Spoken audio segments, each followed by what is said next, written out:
Hello friends, ഇന്ന് നമ്മൾ ഉണ്ടാക്കാൻ പോകുന്നത് നെല്ലിക്ക കറിയാണ്. നെല്ലിക്ക അച്ചാർ. അത് നെല്ലിക്ക സ്റ്റീം ചെയ്തിട്ടാണ് ഉണ്ടാക്കുന്നത് കേട്ടോ. അപ്പോൾ പെട്ടെന്ന് തന്നെ വീഡിയോയിലേക്ക് പോകാം. ഞാനിവിടെ നെല്ലിക്ക എടുത്ത് വെച്ചിട്ടുണ്ട്. അതെല്ലാം നല്ലോണം കഴുകി തുടച്ച് ഉണക്കി വെച്ചിട്ടുണ്ട്. ഇതാ ഇഡ്ഡലി പാത്രത്തിലാണ് സ്റ്റീം ചെയ്യേണ്ടത്. ഒരു 5 മിനിറ്റ് സ്റ്റീം ചെയ്താൽ മതി കേട്ടോ. നെല്ലിക്ക പെട്ടെന്ന് വെന്ത് കിട്ടും. അതേ വേവും വേണ്ട.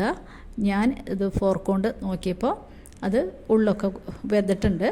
വല്ലാണ്ട് വെന്തുടയരുത്, അപ്പോൾ അച്ചാറിനൊരു സ്വാദം ഉണ്ടാവില്ല, കുഴഞ്ഞു പോകും. അപ്പോൾ ഞാനത് വാങ്ങിയിട്ട് ഒരു പ്ലേറ്റിലേക്ക് എന്നിട്ട് അത് തണുക്കാൻ വെച്ചു. തണുത്തതിന് ശേഷം നമുക്ക് മുറിച്ചെടുക്കാം. അപ്പോഴേക്കും നമുക്ക് മസാലയ്ക്കുള്ള പരിപാടി തുടങ്ങാം.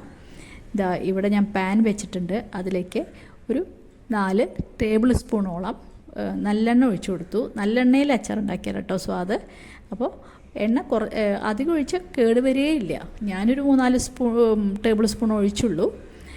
വളരെ കുറച്ച് നെല്ലിക്കല്ലേ ഉള്ളൂ, അത് കാരണം ഈ എണ്ണ ഒന്ന് നന്നായിട്ട് ചൂടാക്കി കൈ വെച്ച് നോക്കിയപ്പോൾ നന്നായി ചൂടായിട്ടുണ്ട്. അപ്പോൾ ഞാൻ സ്റ്റൗ ഓഫ് ചെയ്തു കേട്ടോ. ഇനി ഒന്ന് തണുക്കട്ടെ. തണുക്കാന്ന് പറഞ്ഞാൽ ഒരുപാട് തണുക്കാനും പാടില്ല, വളരെ ചെറിയൊരു ചൂട് വേണം, അതുവരെ തണുക്കണം. അപ്പോഴേക്കും നമുക്ക് കുറച്ച് ഉലുവ പൊടിച്ചെടുക്കാം. ഉലുവ ഞാൻ കൂടുതൽ വീട്ടിലേക്കുള്ള ഉലുവ ഒരുമിച്ച് പൊടിക്കുകയാണ് ചെയ്തത്. പിന്നെ അതൊന്നും എടുക്കാമല്ലോ, വളരെ കുറച്ച് ഉലുവ പൊടിയാൻ ബുദ്ധിമുട്ടല്ലേ മിക്സിയിൽ. അപ്പോൾ 3-4 സ്പൂണോളം ഉലുവ വറുത്ത് ഇതേപോലെ പൊടിച്ചു കേട്ടോ. ഇതാ പൊടിച്ചു. അത് നമുക്കൊരു ടിന്നിലാക്കി വെച്ചാൽ എല്ലാ ചെറിയ കറികളിലൊക്കെ ഉപയോഗിക്കാമല്ലോ. അപ്പോൾ ഞാൻ പൊടിച്ചത് ഒരു ടിന്നിലാക്കി എയർടൈറ്റ് ടിന്നിലാക്കി അടച്ചു വെച്ചാൽ മതി. അപ്പോൾ ഉലുവ പൊടിച്ച് വെച്ചു. ഇവിടെ ഞാൻ നെല്ലിക്ക നുറുക്കി വെച്ചു. അതിൻ്റെ കുരുവൊന്നും കളഞ്ഞിട്ടില്ല, എങ്ങനെയാണ് നുറുക്കിയത്. അതിൻ്റെ കൂടെ ഇടാൻ വേണ്ടിയിട്ട് ഒരു 10-20 വെളുത്തുള്ളി നന്നാക്കി വെച്ചു കേട്ടോ. 10-20 അല്ലി. ഇപ്പോൾ എണ്ണ കൈയോടെ നോക്കിയപ്പോൾ ചെറിയ ചൂടുണ്ട്. അതിലേക്ക് ഞാൻ ഉലുവപ്പൊടി ഇട്ട് കൊടുത്തു. നല്ല നിറച്ചൊരു സ്പൂൺ ഇട്ട് കൊടുത്തു കേട്ടോ. പിന്നെ 1/4 സ്പൂൺ മഞ്ഞൾപ്പൊടി, 2 സ്പൂണോളം നല്ല മുളക് പൊടി ഇട്ട് കൊടുത്തു. ഇത്തിരി എരിവ് വേണം, അത് നിങ്ങൾ എരിവനുസരിച്ച് ഇടുക കേട്ടോ. പിന്നെ ഉപ്പിട്ട് കൊടുത്തു. ഉപ്പ് നല്ലോണം 1 സ്പൂൺ ഇട്ട് കൊടുത്തു. അതിന് ശേഷം നന്നായിട്ട് ഇളക്കി. അഥവാ നല്ലോണം ചൂടാറിയിച്ചാൽ കുറച്ചൊന്ന് സ്റ്റൗ കത്തിച്ചിട്ട് ചെറിയ ചൂടാക്കിയാൽ മതി കേട്ടോ. ആ മസാല ഒന്ന് മൂത്ത് കിട്ടണം. ഉലുവയൊക്കെ മൂത്താണെങ്കിലും നമ്മുടെ മുളക് പൊടിയുടെ പച്ചമണം പോകണം. അപ്പോൾ അങ്ങനെ മസാല തയ്യാറാക്കി വെച്ചു. അതിലേക്ക് കുറച്ച് കായപ്പൊടി കൂടി ചേർക്കണം. അപ്പോൾ 1 സ്പൂണോളം കായപ്പൊടി ചേർത്തു കേട്ടോ, എന്നാലേ നല്ല മണം ഉണ്ടാവുള്ളൂ. അപ്പോൾ നമ്മുടെ മസാല തയ്യാറായിട്ടുണ്ട്. ഒന്ന് ഇളക്കി നല്ലോണം തണുത്തതിന് ശേഷം നമുക്ക് അച്ചാറിടാം. അപ്പോൾ ഞാൻ ആദ്യം വെളുത്തുള്ളി നന്നാക്കിയത് ഒരു ബൗളിലേക്ക് ഇട്ട് കൊടുത്തു. അതിൻ്റെ മീതെ നമ്മുടെ നെല്ലിക്ക നന്നാക്കി വെച്ച് ഇട്ട് കൊടുത്തിട്ട് നല്ലോണം ഒന്ന് കുലുക്കി കൊടുത്തു.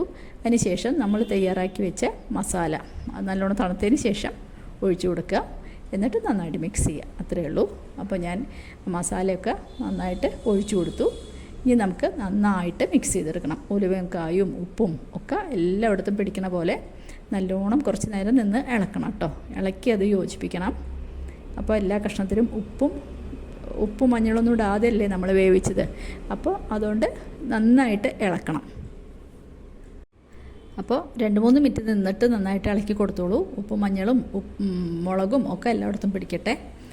അതിന് ശേഷം നമുക്ക് കുറച്ച് വിനീഗർ വേണമെങ്കിൽ ഒഴിച്ചു കൊടുക്കാം. ഞാനാണെങ്കിൽ അത്ര എണ്ണ ഉപയോഗിച്ചിട്ടില്ല, വളരെ കുറച്ച് എണ്ണയാണ് ഉപയോഗിച്ചത്.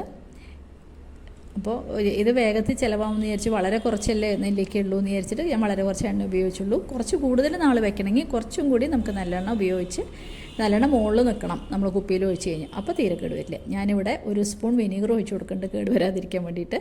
അപ്പോൾ വിനീഗർ ഒഴിച്ചാൽ അങ്ങനെ കേടുവരില്ല കേട്ടോ. 1 സ്പൂൺ വിനീഗർ ഒഴിച്ചിട്ട് ഒന്നുകൂടി മിക്സ് ചെയ്യാം കേട്ടോ. ഇനി നമുക്ക് ഇത് കുപ്പിയിലാക്കാം. അപ്പോൾ എല്ലാവരും ചെയ്ത് നോക്കി അഭിപ്രായങ്ങളൊക്കെ പറയണം. അതുപോലെ എല്ലാവരും ലൈക്ക് ചെയ്യണം. എൻ്റെ ചാനൽ ആരെങ്കിലും ആദ്യമായിട്ട് കാണുന്നുണ്ടെങ്കിൽ ഒന്ന് സബ്സ്ക്രൈബ് ചെയ്ത് സപ്പോർട്ട് ചെയ്യാൻ മറന്നു പോകരുത് കേട്ടോ. സബ്സ്ക്രൈബ് ചെയ്യുമ്പോൾ കാണുന്ന ബെല്ലൈക്കൺ കൂടെ അമർത്തണം. ഇനി ഒരു പുതിയ വീഡിയോ ആയിട്ട് അടുത്ത് തന്നെ കാണാം. താങ്ക്